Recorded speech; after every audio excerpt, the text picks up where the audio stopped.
श्री कृष्ण गोविंद हरे मुरारी हे नाथ नारायण वासुदेवा।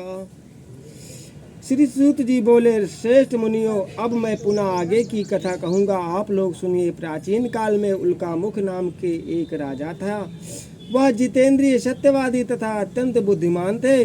वे विद्वान राजा प्रतिदिन देवालय जाते थे और ब्राह्मणों को धन देकर संतुष्ट करते थे। कमल के समान मुख वाली उनकी भद्रशील, विनय एवं सौंदर्य आदि गुणों से संपन्न तथा पतिपरायणा थी। राजा एक दिन अपनी धर्म पत्नी के साथ भद्रशिला नदी के तट पर श्री सत्यनारायण का व्रत कर रहे थे।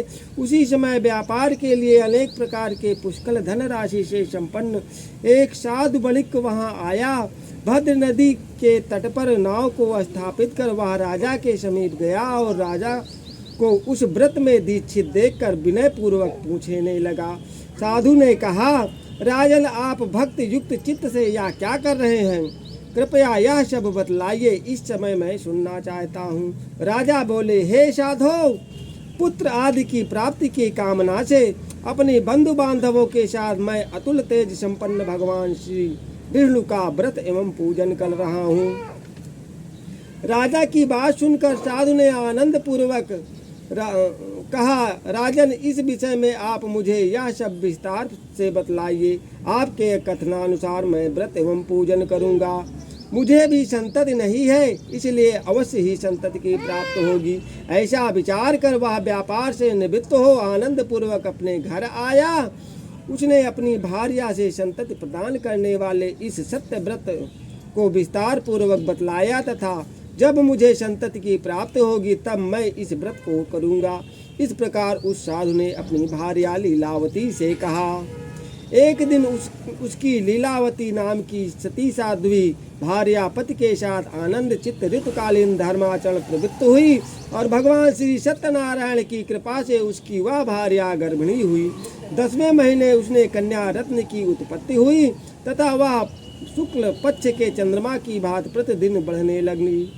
उस कन्या कलावती का यह नाम रखा गया। इसके बाद एक दिन लीलावती ने अपने स्वामी से मधुर वाणी में कहा, आप पूर्व में संकल्पित श्री सत्यनारायण व्रत को क्यों नहीं कर रहे हैं? साधु बोला, प्रिय, इसके विवाह के समय व्रत करूंगा।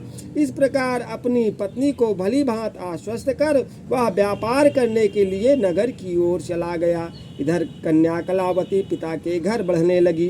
तदंतर धर्मज्ञ साधु नगर में सखियों के साथ क्रीड़ा करती हुई अपनी कन्या को विवाह योग देख आपस में मंत्रणा करके कन्या के विवाह के लिए श्रेष्ठ वर का अन्वेषण करो, ऐसा दूत से कहकर शीघ्र ही उन्हें भेज दिया।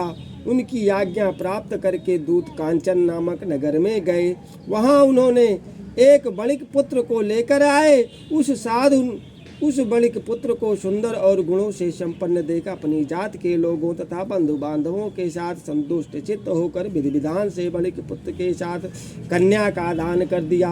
उस समय साधु बणिक दुर्भाग्यवश भगवान का वह उत्तम व्रत भूल गया। पूर्व संकल्प के अनुसार विवाह के समय व्रत न करने के कारण भगवान उस पर रुष्ट हो गए। कुछ समय के पश्चात अपने व्यापार कर्म में कुशल व साधु बणिक काल की प्रेरणा से अपने दामाद के साथ व्यापार करने के लिए समुद्र के समीप रत्नसारपुर नामक सुंदर नगर में गए तथा अपने श्री संपन्न दामाद के साथ वहां व्यापार करने लगे। तदंतर वे दोनों राजा चंद्रकेतु के रमणी उस नगर में गए। उसी समय भगवान श्री सत्यनारायण ने उन्हें भ्रष्ट प्रतिज्ञ देख उसे दारुण कठिन और महान दुख प्राप्त होगा ऐसा शाप दे दिया। एक दिन एक चोर राजा चंद्रकेत के धन को चुराकर वहीं आया जहां दोनों बणिक पुत्र स्थित थे। वह अपने पीछे दौड़ते हुए दूतों को देखकर भयभीत चित्त से धन वहीं छोड़कर शीघ्र ही छिप गए। इसके बाद राजा के दूत वहां आ गए। जहां वह साधु बणिक थे वहां राजा के धन को देखकर दूत उन दोनों बणिक पुत्रों को बांध कर ले आए और हर्ष पूर्वक दौड़ते हुए राजा से बोले, प्रभु, हम 2 चोर पकड़ लाए हैं, इन्हें देखकर आप आज्ञा दीजिए। राजा की आज्ञा से दोनों शीघ्र ही दृढ़ता पूर्वक बांध कर बिना विचार किए गए महान कारागार में डाल दिए गए। भगवान सत्यदेव की माया से किसी ने उन दोनों की बात नहीं सुनी और राजा चंद्रकेतु ने उन दोनों का धन भी ले लिया। उस भगवान के शाप से बणिक के घर में उसकी भार्या भी अत्यंत दुखित हो गई और उनके घर में जो सारा का सारा जो धन था वह सब चोर चुरा लिया। वह लीलावती शारीरिक मानसिक पीड़ाओं से युक्त भूख और प्यास से दुखी हो अन्न की चिंता में दर दर भटकने लगी। कलावती कन्या भी भोजन के लिए इधर उधर प्रतिदिन घूमने लगी। एक दिन सुधा से पीड़ित हो वह कलावती एक ब्राह्मण के घर गई। वहां जाकर उसने श्री सत्यनारायण व्रत को पूजन को देखा। वहां बैठकर उसने कथा सुनी और वरदान मांगा। तदंतर प्रसाद ग्रहण करके वह कुछ रात होने पर घर गई। माता लीलावती ने कलावती कन्या से प्रेम पूर्वक पूछा, रात में तू कहाँ रुक गई थी? तुम्हारे मन में क्या है? कलावती कन्या ने तुरंत माता से कहा, मैंने एक ब्राह्मण के घर मनोरथ प्रदान करने वाला व्रत देखा है। कन्या की उस बात को सुनकर वह बणिक की भार्या व्रत करने को उद्यत हुई और प्रसन्न मन से उस साध्वी ने बंधु बांधवों के साथ भगवान श्री सत्यनारायण का व्रत किया।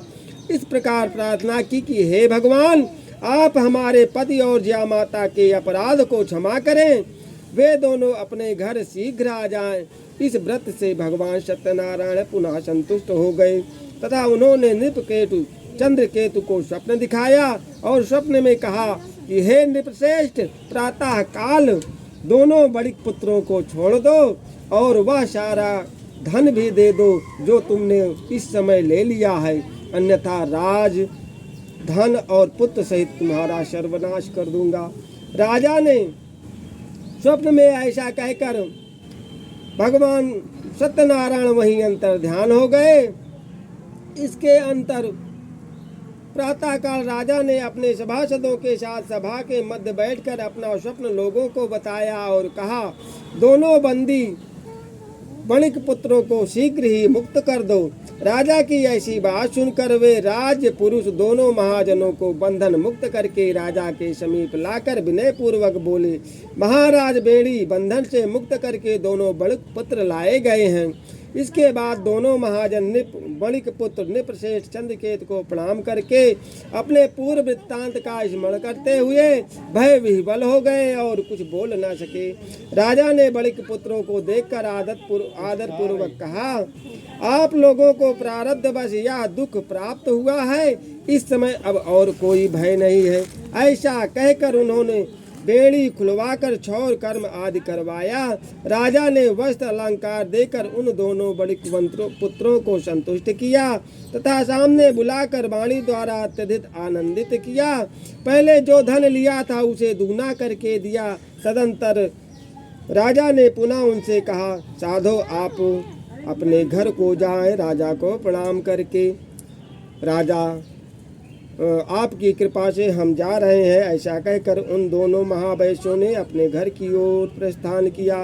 इसी स्कंद पुराणे रेवा खंडे श्री सत्यनारायण कथायाम तृतीयो अध्याय। बोलो वृंदावन बिहारी लाल की जय।